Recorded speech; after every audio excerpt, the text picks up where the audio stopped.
What is the worst form of betrayal you've experienced? I was 19 when I discovered that my entire life had been a lie, orchestrated by the person I trusted most. My older brother Camden had always been my hero. When our parents died in a car crash when I was 12, he became my legal guardian. He was only 22, fresh out of college, but he stepped up. He worked 2 jobs to keep us in our childhood home. He helped with homework, attended every school event, and promised we'd never be separated. "It's you and me against the world, Raven," he'd say whenever things got tough. Camden was everything to me. While other kids complained about their siblings, I bragged about mine. He taught me to drive, scared away bad boyfriends, and saved every penny so I could go to college without student loans. When I got accepted to Northwestern with a partial scholarship, Camden threw a celebration dinner. He'd saved $47,000 for my education, money I thought came from his sacrifice and hard work. "You earned this," he said, hugging me tight. Mom and Dad would be so proud. I started college that fall, calling Camden every night. He sounded tired but happy, asking about my classes and friends. When I worried about the cost, he'd brush it off. "Don't worry about money. Focus on your studies." Everything changed during Christmas break of my sophomore year. I was cleaning out the basement when I found a box labeled insurance papers in Camden's handwriting.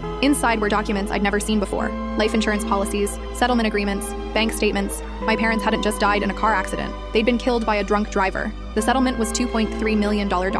My hands shook as I read through everything. Camden had been the beneficiary of their life insurance and the wrongful death lawsuit. All of it. And there was more. College funds they'd set up for me. Savings accounts, investment portfolios. I kept reading, hoping there was an explanation. Maybe he'd been protecting the money. Maybe there were debts I didn't know about. Then I found his bank statements from the past 7 years. $180,000 on a boat I'd never seen. $95,000 on a sports car he claimed was a work bonus. $67,000 at casinos over 2 years. $43,000 on a vacation to Europe he'd taken alone. While I ate ramen noodles and wore thrift store clothes, Camden had been living like a millionaire off our parents' death. The $47,000 he'd saved for my college, that was less than 2% of what our parents had left for my education. I sat on that basement floor, surrounded by evidence of 7 years of lies, and something inside me shattered. When Camden came home from his second job, which I now realized was probably the country club, I was waiting at the kitchen table with the documents spread out. His face went white when he saw them. "Raven, I can explain." "Explain what?" My voice was eerily calm. "Explain how you've been stealing from me for 7 years? Explain how you let me think we were poor while you spent our parents' money on boats and gambling?" He sat down heavily, his hands shaking. "You don't understand.